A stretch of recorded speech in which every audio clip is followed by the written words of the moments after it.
আমরা জানি সম্ভাষণের ক্ষেত্রে উইশ ব্যবহৃত হয় আর বিদায়ের ক্ষেত্রে বিড ব্যবহৃত হয়। এটা আমাদের কিন্তু ন্যারেশনের ক্ষেত্রে আমরা সবাই জানি। তো আমাদের দেখি গুড মর্নিং এটার ফুল বাক্য কী হবে।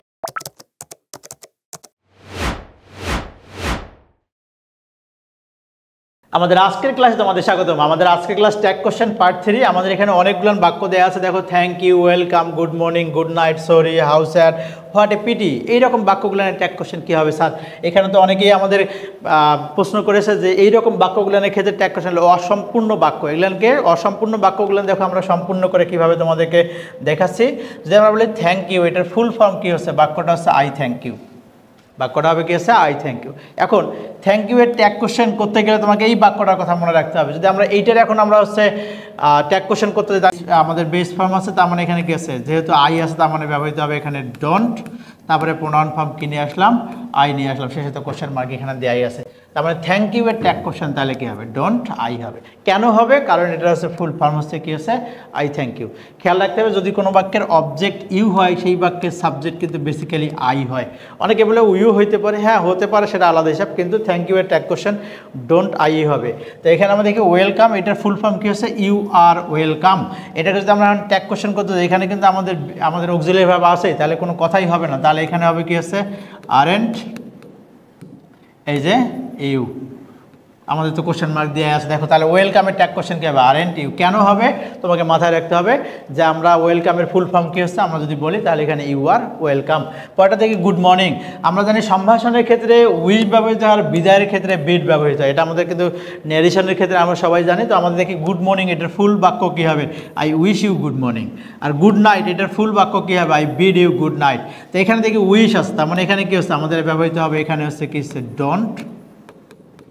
প্রোনাউন ফর্ম কী ব্যবহৃত হবে? আই ব্যবহৃত হবে। পরেরটা দেখি I bid you good night. তো একই জিনিস, এখানে ভার্বের বেস ফর্ম আসছে, তার মানে এখানে কী হচ্ছে? এখানে ব্যবহৃত হবে হচ্ছে ডোন্ট, তারপরে ব্যবহৃত হবে কী হচ্ছে? আই ব্যবহৃত হবে। আশা করি সবাই এতটুকু বুঝতে পেরেছি।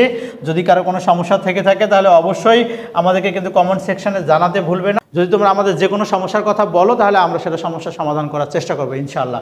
আমরা পরের বাক্য দেখি, এটা বহুতবার পরীক্ষায় আসছে, সরি। এই সরি বাক্য ক্ষেত্রে ফুল বাক্য কী হবে? দেখো, আমি তোমাকে সরি বললাম, আই অ্যাম সরি, তার মানে এখানে কি হচ্ছে? ফুল বাক্য কী হচ্ছে? আমি তোমার কাছে সরি বললাম, তাহলে আই অ্যাম সরি, এখানে I am sorry. Tag question কী হবে? যদি অ্যাম এর সঙ্গে আমরা যোগ নট দেই, অ্যাম যোগ নট ইজ ইকুয়াল টু কী ব্যবহৃত হবে? আরেন্ট ব্যবহৃত হয়।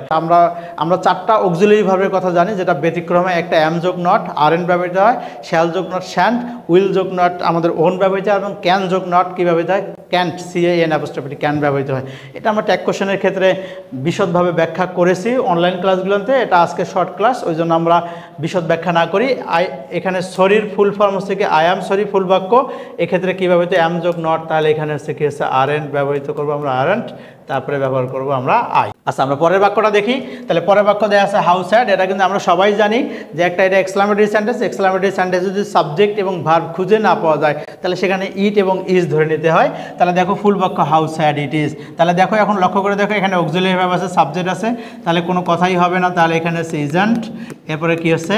ইট ব্যবহৃত হবে। কোশ্চেন মার্ক তো দেওয়া আছে। হোয়াট এ পিটি, একই জিনিস, এখানে কিন্তু আমাদের সাবজেক্ট এবং ভার্ব কিন্তু আমাদের ধরে নিতে হবে।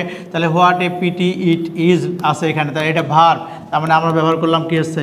ইজন্ট, তারপরে নিয়ে আসলাম কি হচ্ছে? ইট, কোশ্চেন মার্ক দেওয়া আছে। আজকে যে বাক্যগুলো ছিল আমার সংক্ষিপ্ত অভিব্যক্তি দেওয়া ছিল, ফুল অভিব্যক্তি জানতে হবে। যদি আমরা ফুল অভিব্যক্তিটা বুঝতে পারি তাহলে কিন্তু আমাদের এটা বোঝা একদম সহজ হয়ে যাবে। আমাদের প্রথম যে বাক্যটা দেওয়া ছিল থ্যাংক ইউ, এটা I thank you full form. Welcome, you are welcome. Good morning, I wish you good morning. Good night, I bid you good night. এবং পরের যে বাক্যগুলো দেওয়া আছে আমরা সবাই জানি। এখানে দেখো দেওয়া আছে সরি, দেওয়া আছে I am sorry, how sad.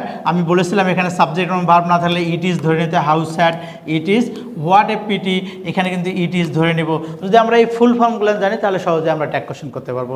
যদি সবার ভালো লেগে থাকে তাহলে আমরা শেয়ার করে সবার মাঝে ছড়িয়ে দিয়ে যাতে সবাই শিখতে পারে এবং সবাই এগিয়ে যেতে পারে। সবার এগিয়ে যাওয়ার জন্য আমাদের কামনা থাকলো এবং দোয়া থাকলো সবার জন্য। সবাই ভালো থাকি, সুস্থ থাকি, সবার জন্য শুভকামনা থাকলো। আল্লাহ হাফেজ।